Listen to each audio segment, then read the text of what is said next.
بسم اللہ الرحمن الرحیم۔ السلام علیکم۔ تحریک لبیک کے خلاف سازش یا غلطی، علامہ سعد حسین رضوی کا پیغام۔ اس ویڈیو میں ہم اسی کے متعلق بات کریں گے۔ ناظرین کرام، 2 دن پہلے 3 بڑے چینلز جن میں ہم نیوز، بول نیوز اور آج نیوز شامل ہیں، ان سب نے ٹی ٹی پی کی جگہ ٹی ایل پی کا نام لکھ دیا اور اپنے ٹکرز میں لکھا کہ اے پی ایس واقعے کی ذمہ داری ٹی ایل پی نے قبول کی تھی۔ تو اس کے بعد تحریک لبیک پاکستان نے ان تمام چینل سے رابطہ کیا اور کہا کہ آپ نے ہمارا نام غلط استعمال کیا ہے۔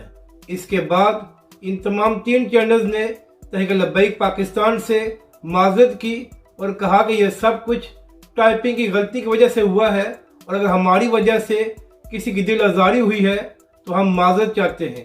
مگر ناظرین کرام، یہاں پر اہم بات یہ ہے کہ یہ کس طرح ہو سکتا ہے کہ 3 چینلز نے ایک ہی ٹائپنگ غلطی کی اور کسی اور پر غلطی نہیں ہوئی۔ تو اسی لیے سوشل میڈیا پر تحریک لبیک کے کارکن یہ سوال اٹھا رہے ہیں کہ یہ جو کچھ ہوا ہے، کیا یہ ٹائپنگ کی غلطی تھی یا تحریک لبیک پاکستان کے خلاف جان بوجھ کر شرارت کی گئی ہے۔ مگر ناظرین کرام، ان چینلز نے کہا ہے کہ آئندہ ایسی حرکت نہیں ہوگی اور ہم تحریک لبیک پاکستان سے معافی مانگتے ہیں۔ جبکہ دوسری جانب علامہ سعد حسین رضوی کا ایک اہم پیغام سامنے آیا ہے۔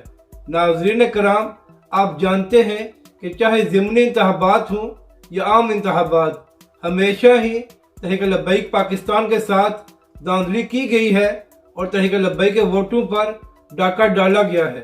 تو اسی حوالے سے بات کرتے ہوئے علامہ سعد حسین رضوی نے کہا ہے کہ اس بار تحریک لبیک پاکستان پوری تیاری کے ساتھ میدان میں آئے گی اور کسی کو یہ اجازت نہیں دی جائے گی کہ وہ ہمارے ووٹوں پر ڈاکہ ڈالے۔ اپنی رائے کا ضرور اظہار کریں کہ آپ کو یہ ویڈیو کیسی لگی اور ہمارے اس چینل کو بھی سبسکرائب کریں۔